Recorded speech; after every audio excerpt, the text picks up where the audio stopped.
meta tagħmel esperjenza sabiħa fil-ħajja tkun tittarġa' tirrepetija, din tiġri lil kulħadd.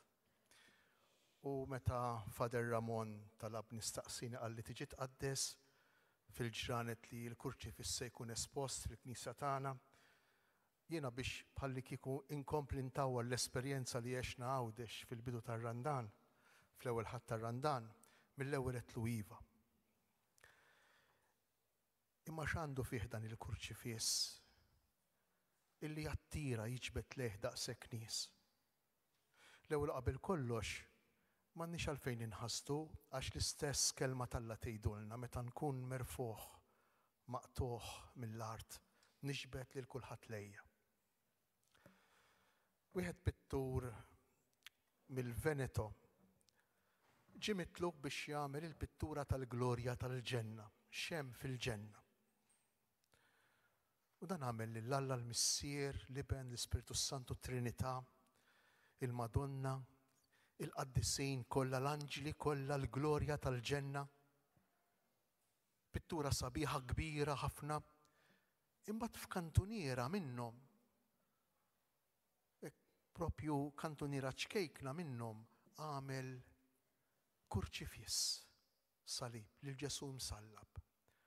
U qudiemu arkub tejħ lil wieħed patri monaku ċertozin jikkontemplah.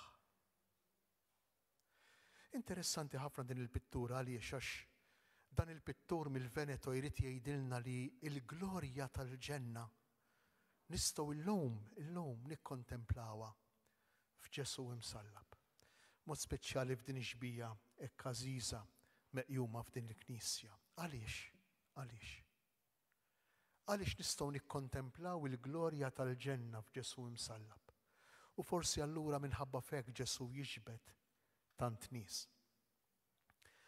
Għax din ix-xbija ta' Ġesu msallab hija l-wirja, hija l-espressjoni, hija ikona, hija xbija li turina il-qalb ta' Alla. Tidħol dritta fil-qalb ta' Alla u turina x'hemm ġewwa fija. X'hemm ġo fija. Hemm iwa l-passjoni, imma l-passjoni fiż-żewġ sinifikati tagħha. Il-passjoni fis-sens tad-dbatija, imma fuq kollox u qabel kollox hemm il-passjoni fis-sens tal-imħabba.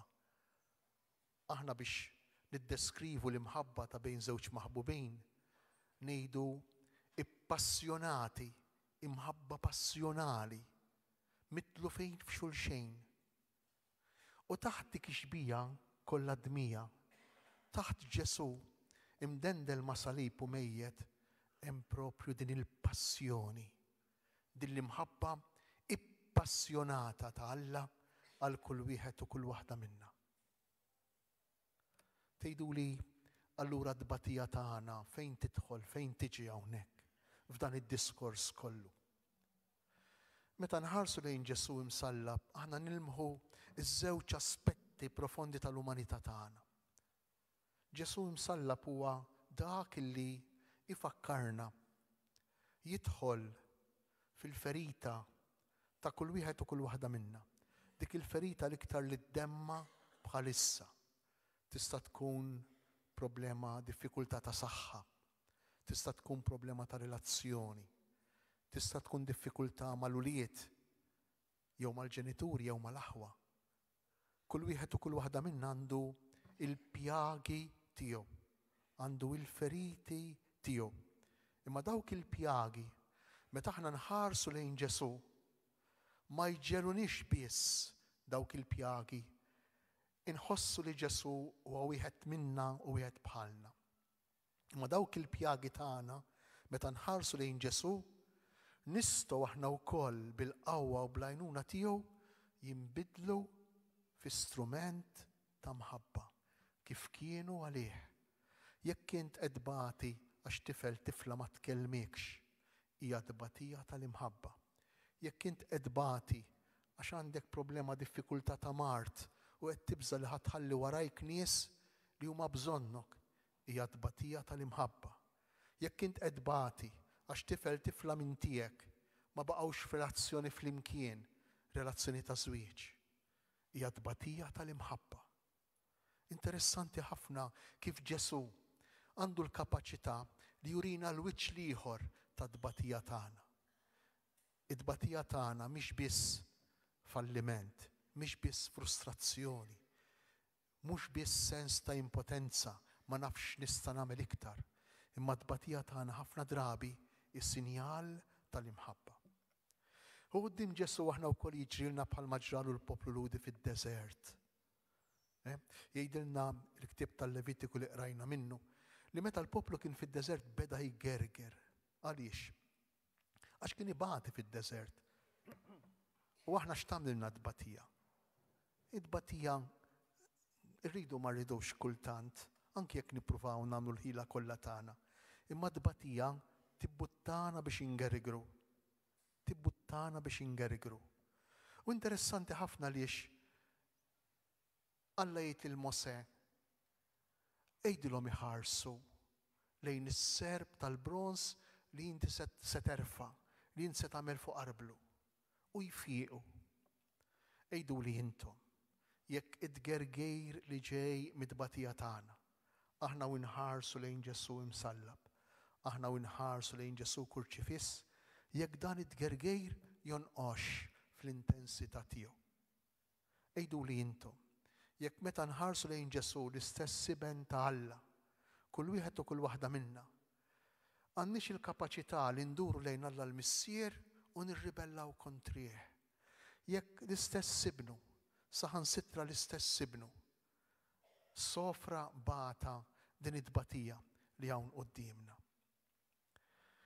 Ejjew nitolbu lil Mulej f'din l-Ewkaristija, f'din il-qudisa li qegħdin niċċelebraw, biex inħalluh jikxfilna, jallimna bil-mod il-mod biex niskopru il-wiċċ tal-imħabba, il-wiċċ tal-passjoni tal-imħabba li il-passjoni tal-mart tagħna, il-passjoni tad-diffikultajiet tagħna jaħbu taħtu u li kultant ma nkunux kapaċi nesprimu ħlief brabja, ħlief bitgergir. Ejjew nitolbu lil Mulej Ġesu li qiegħed hawnhekk fuq l-artal, mhux qiegħed għal xejn hawn fuq l-artal. Għaliex? Għax Ġesu kurċifiss huwa sinjal qawwi, daqskemm hu sinjal qawwi l-artal li fuqu se niċċelebraw l-Ewkaristija u l-ambone li fuqu nisimgħu l-kelma tal-Alla. Daqshekk huwa qawwi l-kurċifiss, anzi, ngħidu iktar minn hekk. Il-kelma tal-Alla kollha kemm li nisimgħu Antik u Ġdid Testament isibu tifsira konkreta, prattika, iseħħu f'Ġesu msallab. Il-ħobs u l-imbejt li dal-waqt ser nirċievu, dan hu ġismi, ħudu u kulu, dan hu demmi, ħudu u xorbu, għandna deskrizzjoni viżibbli ta' dak li jiġri, nistgħu naraw bajnejna dak li jiġri fuq l-artal fil-qudiesa meta nħarsu lejn Ġesu imsallab. Kull darba li aħna nirċievu lil Ġesu fil-ġisem tiegħu, aħna nkunu qegħdin inħallu għal darb'oħra lil Ġesu isalvana bil-passjoni tiegħu, bid-tbatija tiegħu, bid-demm tiegħu. Ejjew kull darba li aħna nieħdu sehem fl-Ewkaristija, nidħlu f'din l-esperjenza profonda li forsi kultant minħabba in-nuqqas, forsi ta' attenzjoni tagħna jew ta' fidi tagħna, kultant ninsew, kultant tejb minn moħħna, tisparixxi minn quddiem għajnejna. Ejjew nemnu tassew li kull darba li nirċievu lil Ġesu, kull darba li aħna nisimgħu jgħidilna ħu kul dan ġismi, ħu ixrob dan demmi, Ġesu imsallab qudiemna, Ġesu moti għalina, ikun qiegħed iwettaq dak il-ħin propju f'dak il-mument, dak li wettaq fil-Kalvarju ħafna snin ilu, din l-Ewkaristija. Lejxien fil-ħajja tagħna tal-lum ta' dak li ġara 2000 sena ilu.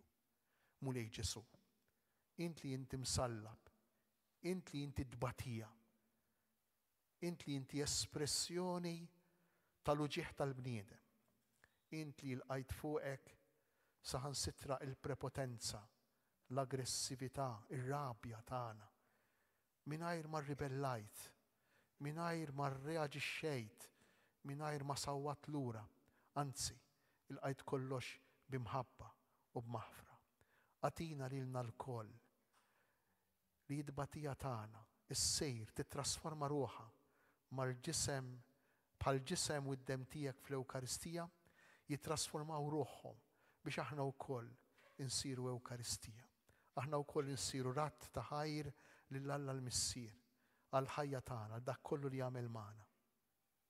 Nadurawk Ġesu u nberkuk għax b'salibek u l-mewt tiegħek inti fdejn.